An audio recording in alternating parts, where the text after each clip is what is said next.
Hello friends, welcome to Priya's kitchen. இன்றைக்கி நம்ம பார்க்க போகிற ரெசிபி மைசூர் பருப்பு ரசம். என்னோடய ஸ்டைலில் எப்படி பண்ணலான்னு பார்க்கலாம். இதுக்கு வந்து ஒரு நெல்லிக்காய் அளவு சைஸ் புளி வந்து நான் வாஷ் பண்ணிவிட்டு ஒரு கப்பில் சேர்த்து தண்ணி போட்டு ஊற போட்டுக்கிறேன். ஒவ்வொரு சின்ன குக்கர் ஒன்று எடுத்துக்கோங்க. அதில் ஒரு சின்ன கப்பளவு பருப்பு எடுத்து கொஞ்சம் நல்லா வாஷ் பண்ணிக்கோங்க. வாஷ் பண்ணிவிட்டு இதுக்கு தேவையான அளவு தண்ணி ஊற்றிக்கலாம். இங்கே வந்து நான் 1.5 கப் அளவு தண்ணி ஊற்றிக்கிறேன். தண்ணி ஊற்றிட்டு ஒரு 2 மீடியம் சைஸ் தக்காளி வாஷ் பண்ணி இந்த பருப்பு கூடயே நம்ம சேர்த்துக்கலாங்க.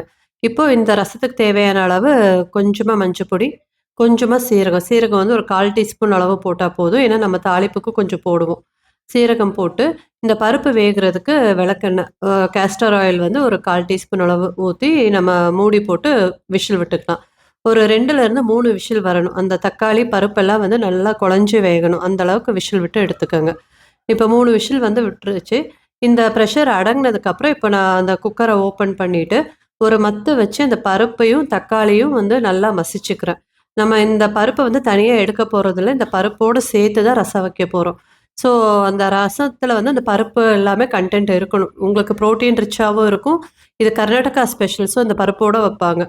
நல்லா இப்போ மசிச்சு எடுத்திருக்கேன். இப்போ வந்து நம்ம புளி கரைச்சல் வந்து இதில் ஊற்றிக்கலாம். இந்த புளி கரைச்சல் நமக்கு தேவையான அளவு ஊற்றிக்கலாம். நான் கொஞ்சமாக நிறுத்திட்டேன்.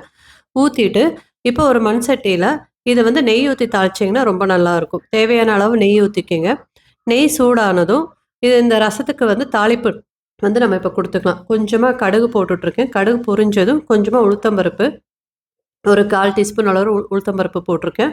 கொஞ்சமாக வந்து சீரகம், கொஞ்சமாக வந்து வெந்தயமும் ஒரு 1/4 டீஸ்பூன் அளவு மட்டும் தான் போட்டிருக்கேன். இது நல்லா அந்த பொரிஞ்சு வரட்டுங்க. பொரிஞ்சு வரப்போ நம்ம 2 வரமிளகா காரத்துக்கு, அப்புறம் கொஞ்சமாக கருவேப்பிலை இதை போட்டு வந்து நல்லா தாளித்து விட்டுக்கோங்க. இது நல்லா கொஞ்சம் எல்லாமே பொன்னிறமாக மாறினதும் தேவையான அளவு பெருங்காயத்தூள் இதில் இந்த ஸ்டேஜில் நம்ம சேர்த்துக்கலாம். இது கொஞ்சம் நல்லா வணக்கி விட்டுட்டு ஒரு 7, 8 பூண்டு வந்து க்ளீன் பண்ணி க்ரஷ் பண்ணி வச்சுருக்கேன். இந்த பூண்டை வந்து இந்த ஸ்டேஜில் சேர்த்து நல்லா வணக்கி விட்டுக்கோங்க. இது கொஞ்சம் நல்லா வணங்கி வந்ததும் நம்ம ரசத்துக்கு வந்து தண்ணி சேர்த்து வச்சுருக்கோம் இல்லையா, பருப்பு, தக்காளி, புளி எல்லாம் சேர்த்து வச்சுருக்கிறது இது கூட சேர்த்துக்கலாம். சேர்த்துட்டு ரசத்துக்கு இன்னும் கொஞ்சம் தண்ணி வந்து சேர்த்து கலந்து இந்த இதில் சேர்த்துக்கலாம். சரி, இதுக்கு தேவையான அளவு உப்பு இந்த ஸ்டேஜில் நம்ம சேர்த்துக்கலாம்.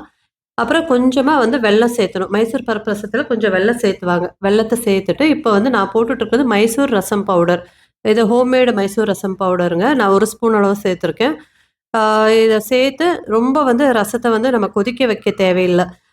இப்போ வந்து கொஞ்சமாக கார்னிஷிங்க்கு கொத்தமல்லி தழையை தூவிட்டு அது நல்லா அந்த நுரக்கட்டி வரும்.